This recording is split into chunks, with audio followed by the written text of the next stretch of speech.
tahu-tahu mengundang penceramah radikal. Nah, hati-hati. Saya nggak punya data yang radikal. Yang punya data adalah yang terstandar oleh MUI. Sekarang hampir 1.000 ustadz yang terstandar oleh MUI. Radikalnya versi siapa? Menurut ulama bukan radikal, tapi menurut mereka radikal. Nanti timbul benturan.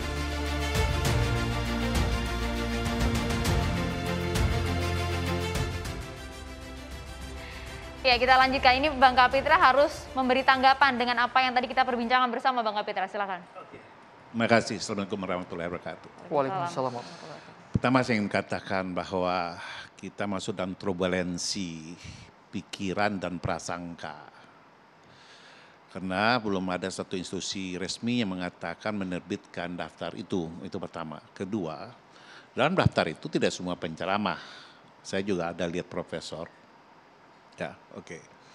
Jadi jangan kita menyeralisasi lalu belum apa-apa, inilah kehebatan kita hari ini. Satu sisi kita membenci demokrasi, satu sisi kita memakai demokrasi untuk kepentingan kita pribadi.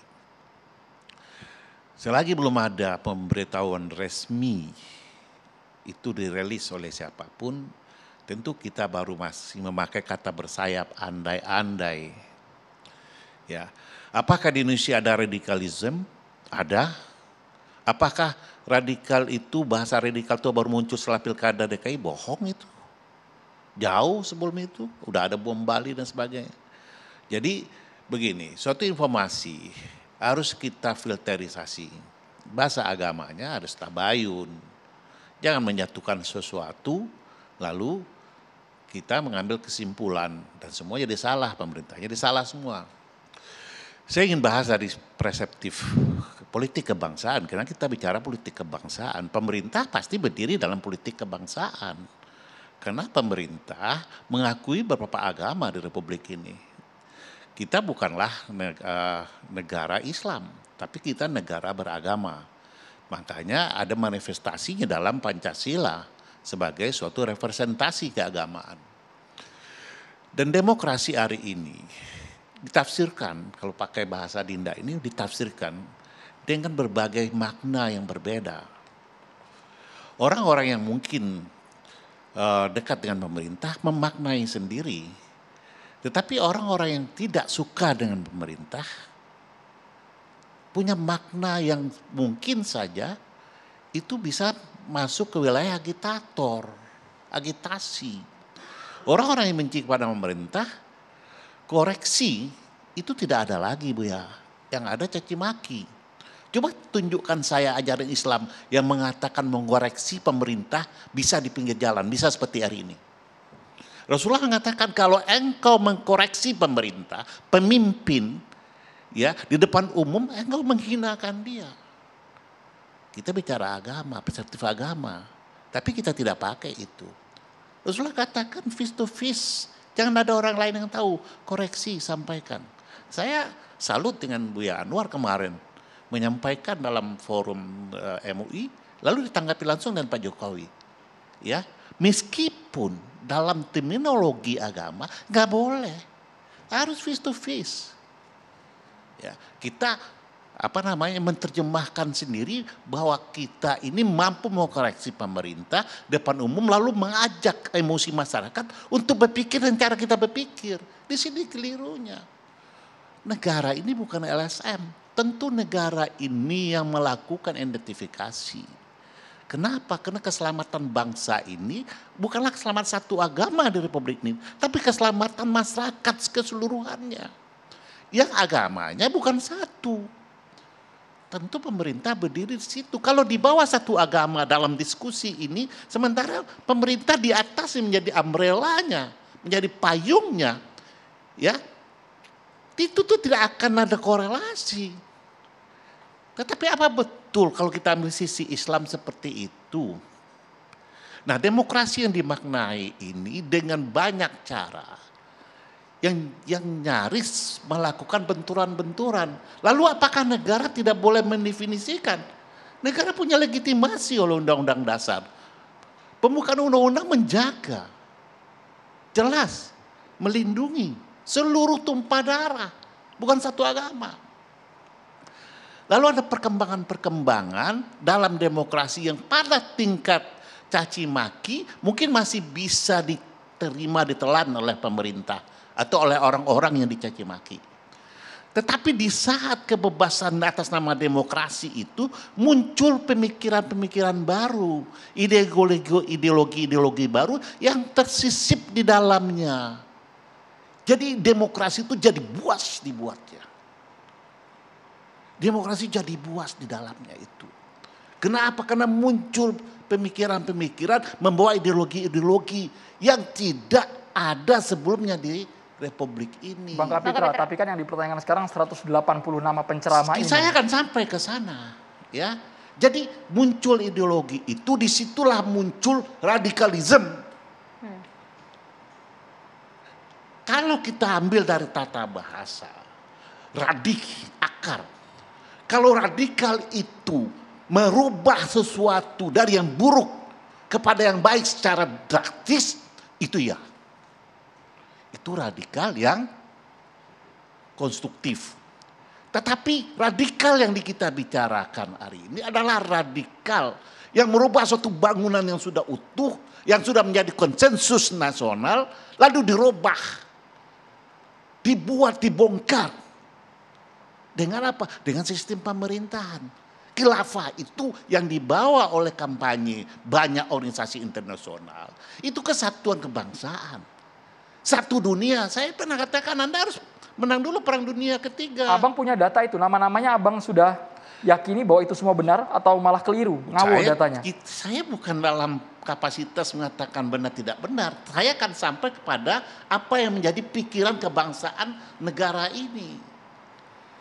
Ya, jadi kalau khilafah versi HTI itu belum tentu sama versi ISIS, belum tentu juga sama versi Al-Qaeda. Ini aja kalau dia komandir berbenturan semua. Untuk itu negara memberikan kriteria bahwa ini sudah final konsensus nasional bahwa ideologi bangsa ini adalah Pancasila. Dan Pancasila itu udah mau akomodir kepentingan agama, kepentingan sosialis, kepentingan demokrasi, kepentingan banyak pemikiran dalam 5 sila itu. Nah, inilah tempat pijaknya bangsa ini. Ketika itu mulai keluar, siapapun Buya yang menghajarkan, yang menceramahkan bahwa penolakan terhadap Pancasila itu radikal. Bang Kapitra, artinya dari 5 ciri itu benar? Ya, itu sesuai. radikal. Artinya itu radikal. Saya tidak ambil ciri itu, saya punya pemikiran sendiri. Oke. Ya, itu radikal. Kenapa? Karena membongkar bangunan yang sudah lama ada, yang sudah menjadi kesepakatan rumah kita bersama, lalu diganti dengan khilafah. Saya tunjukkan dalam Al-Quran. Sebentar, ya. Surat mana yang mengatakan sistem pemerintahan itu khilafah dalam Al-Quran? Surat mana? Kita menerjemahkan takwa saja tidak pernah sama. Kalau kita ambil dari etimologi, itu kebenaran mungkin mendekati. Asal kata waka itu menjaga hubungan dengan Allah atau memelihara komunikasi dengan Allah. Kita menerjemahkan sesuai dengan pikiran kita. Benar, Adinda bilang kita sedang menyembah tafsir-tafsir. Bang Kapitra tadi juga mempertanyakan soal 180 nama penceramah. Coba kita langsung konfirmasi kepada Direktur Deradikalisasi BNPT, Prof. Irfan. 180 nama penceramah ini dari BNPT atau bukan? Mohon klarifikasinya, Prof. Baik, terima kasih. Yang ingin saya tegaskan bahwasanya BNPT hanya mengeluarkan ciri dan indikator penceramah radikal sebagai respon dari pertanyaan sebagian masyarakat yang mempertanyakan statement Bapak Presiden. Ya. Kemudian yang kedua, yang pasti BNPT bekerja berdasarkan Undang-Undang Nomor 5 2018 tidak punya kewenangan untuk merilis daftar nama seperti itu. Adapun nanti solusi yang bisa kita temukan barangkali adalah kita memprofilin dan mengecek daftar nama-nama itu. Agar kita bisa mengetahui yang mana sesuai dengan kriteria ini, yang mana tidak sesuai dengan kriteria yang 5 itu. Agar jelas kita bisa memiliki penceramah-penceramah atau tokoh-tokoh agama yang tentu tidak keluar dari apa yang kita sepakati sebagai konsensus dasar berbangsa yaitu Pancasila, Undang-Undang Dasar, NKRI, dan Bhinneka Tunggal Ika. Ini tidak boleh keluar dari rambu-rambu ini dalam mengajak kita berkehidupan berkebangsaan, karena kehidupan beragama dan berbangsa itu tidak bisa kita pisahkan. Saya biasa singkat dengan poligami, itu politik dan agama bukan dikotomi, ya, bukan dikotomi, tidak bisa kita benturkan karena kita butuhkan proses demokrasi itu. Prof. Ya, Irfan. karena kenapa? Ya, Prof, yang tadi pasti sempat BNPT bekerja berdasarkan Undang-Undang Nomor 5 2018 yang lebih mengedepankan kepada pencegahan yang terdiri dari 3 poin, yaitu kesiapsiagaan nasional dengan melibatkan seluruh komponen bangsa dan seluruh lapisan masyarakat, dan kontraradikalisasi, dan yang ketiga deradikalisasi. Ya, Prof. Irfan, tadi ada pertanyaan dari Pak Anwar Abbas, kenapa kemudian BNPT mengklasifikasikan orang-orang yang termasuk dalam kategori radikal intoleransi hanya dalam pintu agama? Mengapa tidak melihat pintu-pintu lainnya, seperti misalnya kemudian tadi tenaga pendidik misalnya, pejabat dan lain-lain? Kita tidak mengklasifikasi, kita tidak mengeluarkan nama-nama, akan tetapi kategori-kategori itu tentu banyak yang beredar di masyarakat. Kalau misalnya guru, ya ada diskusi, ingin mencerdaskan, mengajarkan, misalnya membahas tentang kafir, tidak lantas dituding dia adalah radikal, karena berbicara tentang iman harus dipasangkan dengan kafir.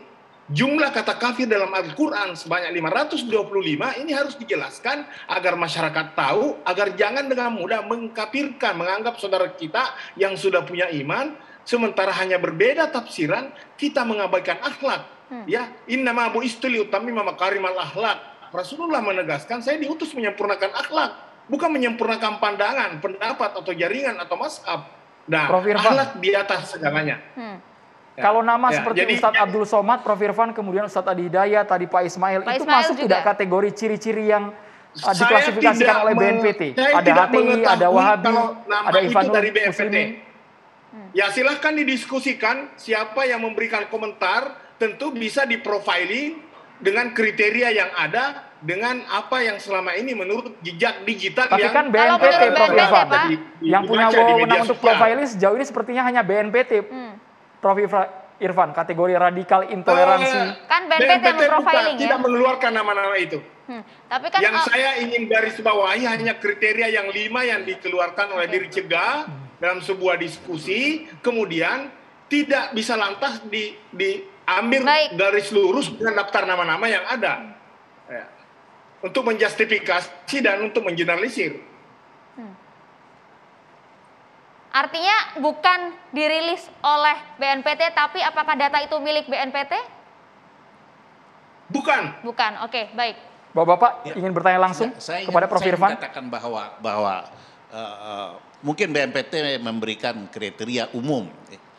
Kriteria umum ini bisa dilakukan oleh semua orang, bukan oleh satu agama. Ya, bisa saja. Tapi kriteria itu adalah kriteria sebagai pagar kebangsaan. Dan saya malah mengatakan ada juga penolakan terhadap undang-undang.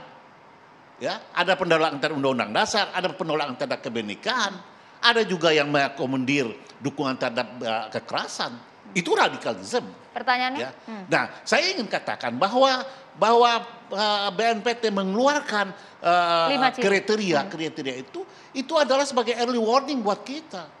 Bukanlah berarti BNPT itu menuding satu kelompok. Tetapi saya ingin katakan bahwa kata kafir itu asal kata kafara. Kafara itu cover, tertutup, ya.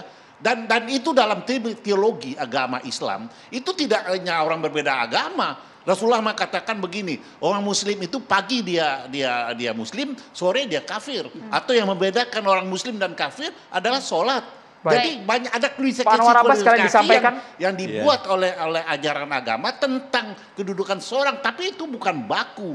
Ini bisa berbalik kepada dari keburukan pada kebaikan. Baik, kita berikan waktu yang sama, Bang Kapitra. Itulah peran para pendakwah itu. Pak Anwar Abbas, langsung disampaikan pertanyaan kepada Prof. Idris. Yang pertama, daftar nama-nama ini sudah beredar. Pak Islah tadi menyatakan ini juga bukan dari BNPT, dan ini dibenarkan di sini ya. Pak juga menyatakan ini bukan dari BNPT, nama-nama yang 100 itu. Bukan ya. Ya, dari antah berantah lah. Oleh itu saya bilang begini, tugas polisi itu kan adalah menciptakan keamanan dan ketertiban di tengah-tengah masyarakat. Saya minta kepada polisi untuk mencari siapa yang membuat dan mengedarkan nama-nama ini. Kenapa? Karena kalau ini tidak benar, maka berarti telah terjadi karakter assassination terhadap nama-nama yang disebutkan di dalam daftar ini. Oleh itu saya minta kepada Pak, mungkin bukan beliau ya, kepada Kapolri mungkin dalam hal ini, untuk melacak dan mengusut serta menemukan siapa pelakunya. Itu yang pertama. Yang kedua kepada Pak Irfan ya, ini 5 rumusan ini debatable. 5 rumusan ini multitafsir ya. Nah, oleh karena itu saya minta ya rumusan ini supaya dibicarakan ulang secara bersama ya. Karena bagi saya seperti saya katakan tadi ya, kenapa kok hanya penceramah ya yang dikatakan radikal kalau saya menyampaikan faham yang anti Pancasila, kenapa dosen? Saya ini kan dosen ini ya. Tadi kan sudah diklarifikasi. Ya, oleh karena itu bagi saya ini bahasa ini kan judulnya kan penceramah ini. Ya, tapi kita tidak boleh berpersangka, tadi sudah dibantah oleh BNPT, bukan rilis mereka. Nah kalau kita berpedoman pada rilis itu, rilis katakanlah itu tidak rilis resmi. Tapi kan ciri-cirinya penceramah. Iya penceramah, tapi bisa saja orang lain yang bikin. Terlalu Bapak ditahan dulu. Karena kalau sudah terlanjur menyebar tadi kata Pak Anwar ini pembunuhan karakter untuk 180 nama penceramah. Sesaat lagi boleh Mas Islah, Pak Ismail, hanya di catatan demokrasi pemirsa.